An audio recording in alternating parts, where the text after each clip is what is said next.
stormy seas and lost souls. Who is it? She's tried before. It's coming. Is it? They say dreams are visions of our memories, thoughts and fears, as seen by our inner eye.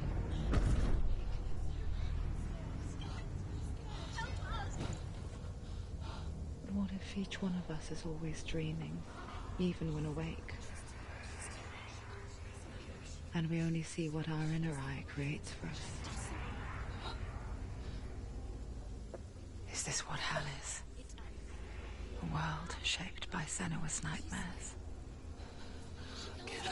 Maybe that's why people fear seeing the world through her eyes. Yes, she's scared. Because if you believe that Senua's reality is twisted, you must accept that yours might be too.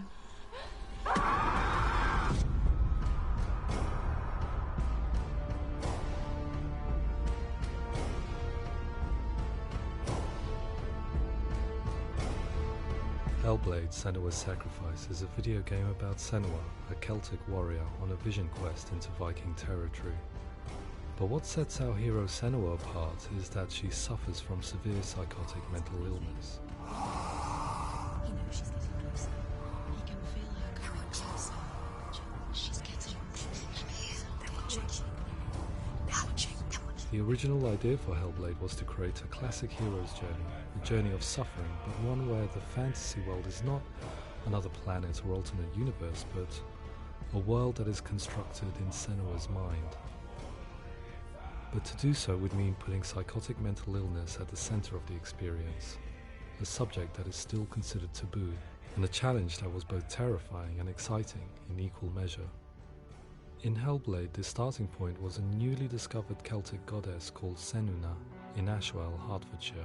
When first discovered, her name was thought to be Senua, a name which I liked and kept. I wondered if Senua might have been a Celtic warrior like Boudica who stood up to the Romans.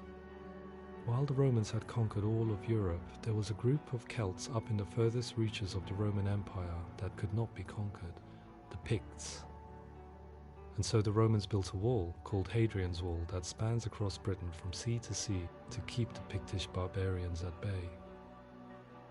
The Picts were known for their war paint, painted on with woad, and their matted hair clumped with lime.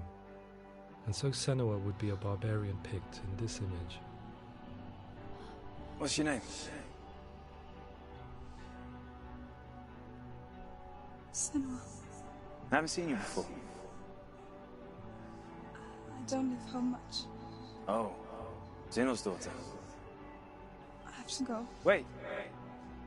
Orkney is off the coast of Scotland and was inhabited by the Picts, steeped in history and mystery, and so I made Orkney Senua's home and set the stage for a crisis.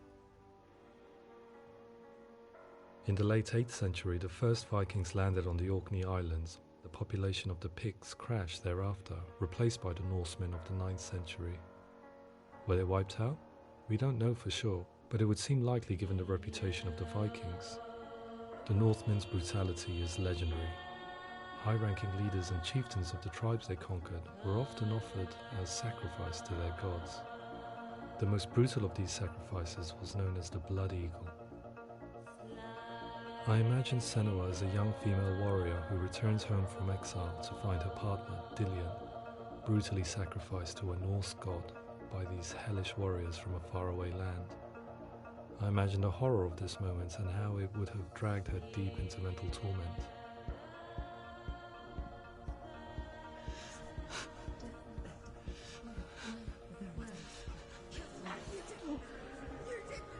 No!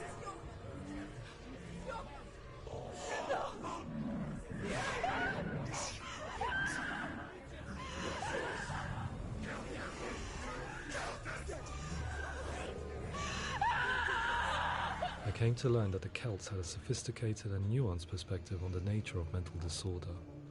One term they used was gelt. A gelt is a man or woman who has been driven mad by a curse, battle trauma, or grief. The gelt would take to a life in the woods in search of penance, punishment, and purgation.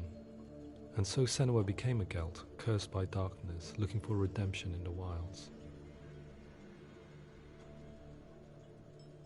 Another word the Celts used in reference to mental disorders was truth, meaning fool, or Liar. one who utters the words of God.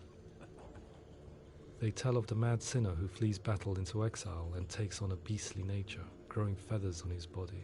The character called Truth in Hellblade is based on a little-known person called Findan, an 8th century Irish Celt who was captured and enslaved by the Vikings, but eventually escaped to Orkney where he became a monk. I will tell you my stories of hell, if I may walk with you. Upon meeting Senua, it would be his stories that fuel her quest deep into their world of gods. The Northmen say the world will come to an end. The sun will grow black, the earth will sink into the sea, the stars will disappear, fire and water will meet, flames will play against the sky, the heavens and earth and all the world will be burned, all the gods will be dead, and the warriors of Valhalla and people everywhere. Senua, prepare yourself for Ragnarok, for it is nigh. So the stage was set for a new adventure, a journey into the Norse underworld called Hell, a vision quest fueled by madness and myth, a fantasy that was created by Senua's own mind, and one that we would experience through her eyes. This is your mission. This is your quest. There is nothing else left. To make a game about a warrior with psychotic mental illness as its central theme was fraught with danger. Mental illness, such as psychosis, is still taboo and rarely acknowledged in a century of cinema, never mind the new medium of games. Where it does feature, it often conflates psychosis and psychopathy associated with a lack of empathy. It is unfortunate that these two words sound so similar that they are used interchangeably in media. I must admit that I didn't have to look very far to discover my own ignorance of the subject. So we reached out to Paul Fletcher, psychiatrist and professor of health neuroscience at University of Cambridge. Psychosis is a descriptive term, and it refers to having a loss of contact with objective reality. So it's characterized by two main sets of symptoms. One of them is hallucinations, where somebody experiences perceptions when there is no actual objective thing out there to perceive. You're already dead. Who are you? And the other is delusions, where somebody comes to very often bizarre, unpleasant, frightening beliefs when there's no good evidence in favour of them. There's no doubt about it. The source of the darkness is in Helheim. And the goddess Hela holds his soul there. We reached out to Welcome, a biomedical research charity that spends billions on research and awareness programs aimed at improving health. Mental health hasn't always been presented in the media in a way that is particularly helpful. It can be challenging to engage people with the subject matter, and there are a lot of preconceived ideas about mental health, and particularly schizophrenia and psychosis. So we hope our support allows the team to continue to collaborate with Paul Fletcher and with those who have experience of psychosis to create a game that provides a fresh perspective on the condition and allows audiences to engage with it in a way that just wouldn't be possible in any other medium. What started out as a brief consultation convinced me that we were only scratching the surface of an immensely deep and interesting subject that could enrich and change the very nature of the game. That's cool. Thanks so much for coming in. Pleasure. Thanks. It's really interesting for me, and I'd love to be involved. I think it's fascinating. Absolutely. Our understanding of psychosis is still very much a mystery, and ways of treating it are still primitive compared to physical illness. After all, it is easy to see the pain and suffering caused by physical diseases or physical trauma. It is not so easy to see the mental suffering and trauma of severe mental illness. But what if we could find a way to see it? Games are capable of drawing you in for hours on end, playing the role of a character who is different from you, experiencing their perspective, and actively involving you in a world that functions with a different set of rules.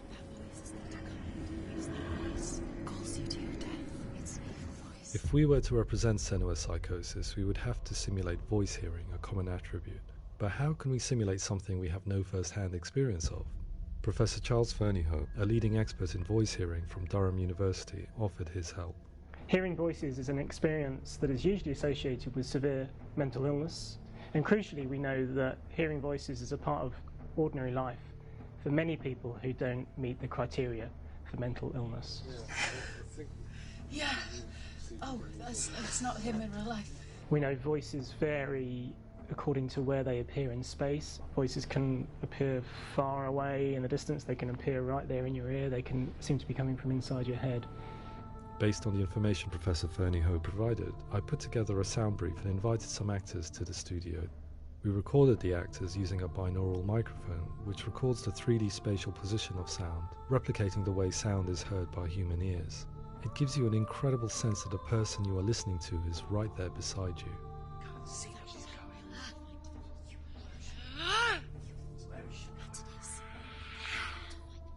Rachel Waddingham from the Voice Collective came to our studio with 2 young voice hearers to speak to our team.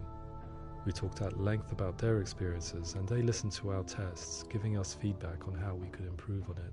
Everyone hates her. She's cursed. It's very hard to represent what this experience is like, partly because it's such a personal, intense, emotional experience. It's testament to how Ninja Theory have been listening to what the researchers are saying, but also, crucially, listening to the experts by experience. What they've come up with is so compelling. It's by far the best representation I've heard of what these experiences are like.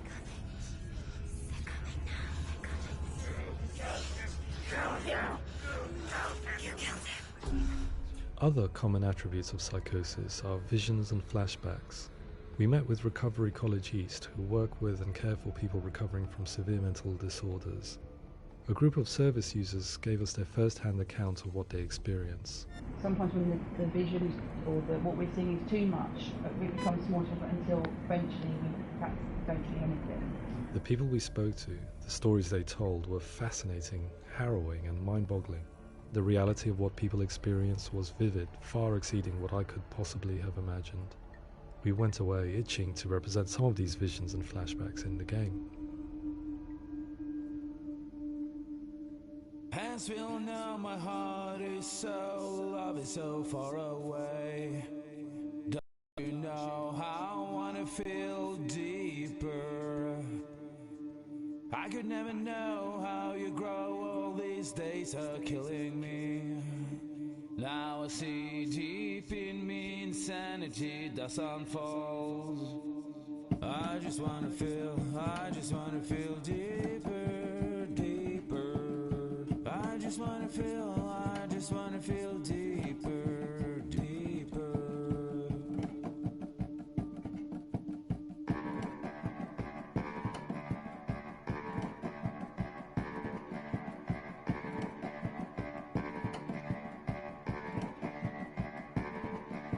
Hands will know my heart is so, love is so far away.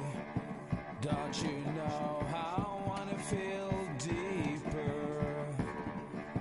I could never know how you grow, all these days are killing me. Feel like this, read like this, I just wanna live, that's all. I just wanna feel deeper, deeper. I just wanna feel deeper, deeper.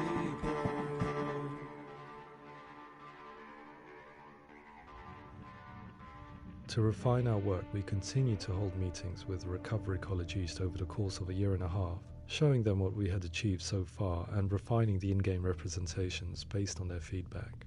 With their help, flashbacks, visions and changes in perception were woven into the story and gameplay of Senua. The students that are involved in this project are incredibly excited about being involved. They have described the experience as being important because it values their lived experience and shows that despite what we have been through, all of that experience becomes valid, that actually it's something that we should all be talking about. The experiences described range from beautiful to frightening beyond comprehension. I heard of a girl who has to live with an angry voice screaming at her, slamming on her doors and walls 24 hours a day.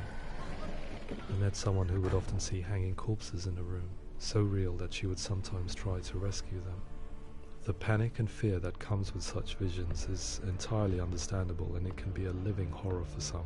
Worthless, weak, pathetic. Go on, feel sorry for yourself, because there is no one left to do that for you.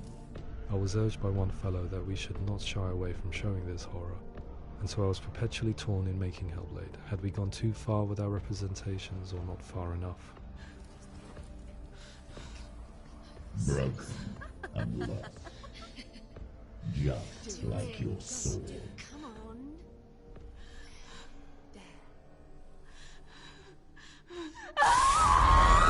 In some ways, voice hearing and visions were the low-hanging fruit, so to speak. There's another aspect of psychosis that is much harder to explain, but one that I think video games are uniquely able to represent, which are often called delusions. People begin to see patterns in the world. They begin to link things that most people wouldn't link. Most of the things that we might think would be coincidence or, not worth commenting on. Nevertheless, that might have a particular salience or importance for them. One individual described how everyday words, sounds, colours and objects were steeped in meaning to him, forming a strange and sinister puzzle that he was determined to solve but could not quite get to the bottom of.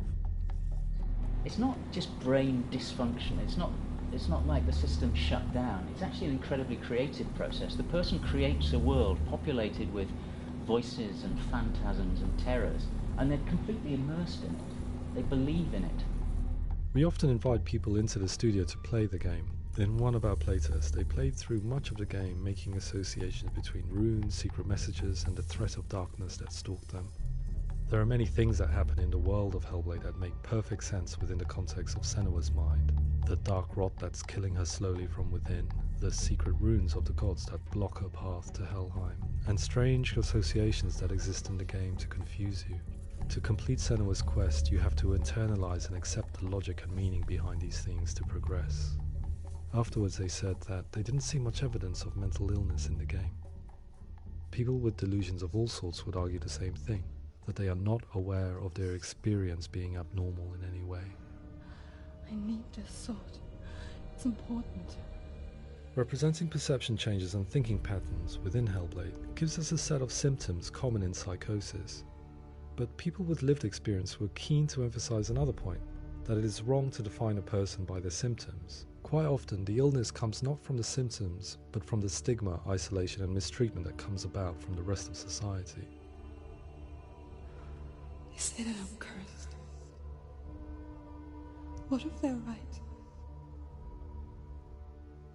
I needed someone to portray Senua, someone who could believably internalize her suffering.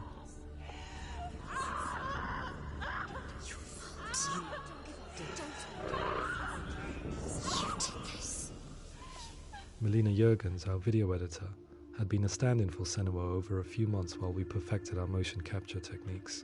Without realizing it, she had already auditioned for the role, and I knew her well enough to know that I didn't have to teach her to act, but to relive her own internal pain. As often is the case, those who have suffered mental anguish are never far from us.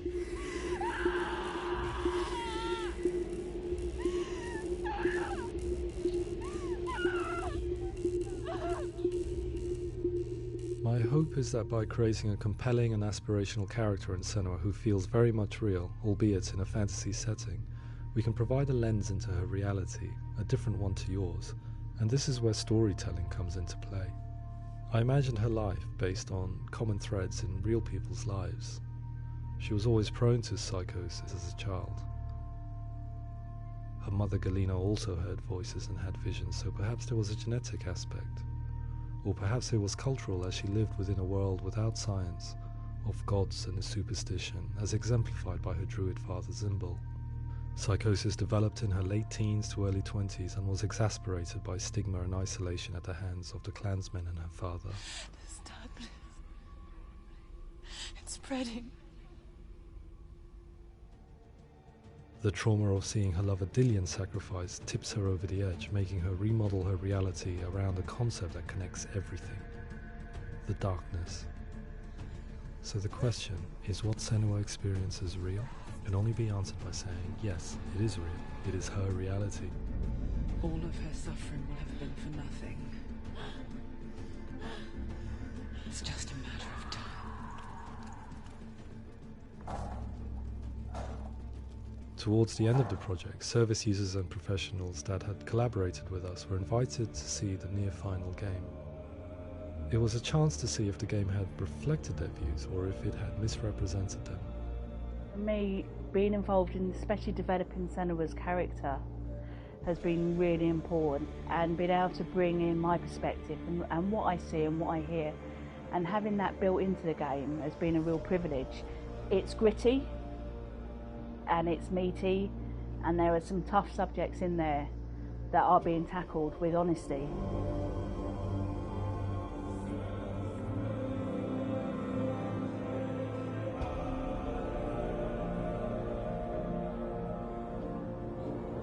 I was blown away by it today, absolutely blown away.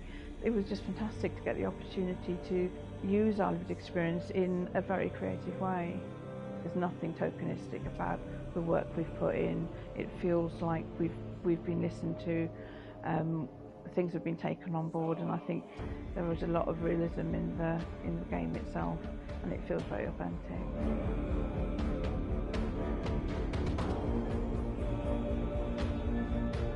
Hellblade will give people a good experience of what it's like to hear voices and have those experiences. I'm glad that the guys at Ninja Theory kind of asked us to come along and help them build an experience that's positive when it comes out, and get myself a copy and have a go.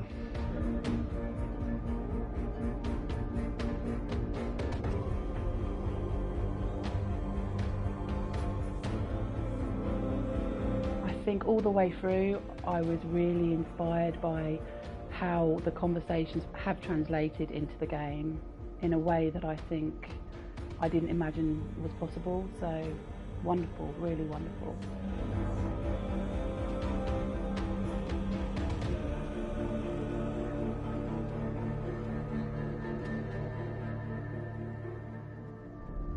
I really hope that others will follow the lead they've set and use the power of something like a video game to change people's perceptions, to increase understanding, and ultimately to make some of the stigma around voice hearing and other experiences go away.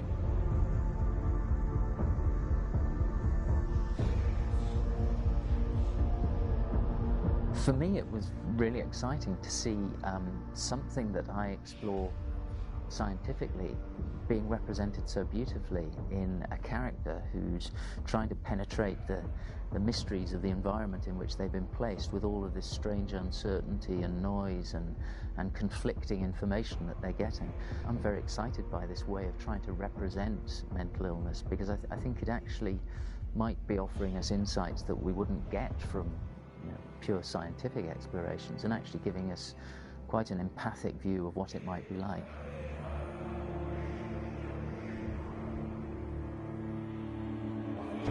Mental illness has been with us for as long as we have been on this planet, but why? Why hasn't evolution stamped out this weakness from within our gene pool? I often pondered this question until I realized that the question had an inbuilt flaw. It assumes that being and thinking differently is a weakness. The only reason we have computers, spacecraft, medicine, poetry, art, and yes, even video games is because individuals are able to simulate new abstract realities in their minds and share them with the rest of us. We need people to be willing to see differently in order for us to progress and survive as society. And we need to be open to these new ways of seeing. And it is this spirit that motivated me to create Senua's story and share it with you.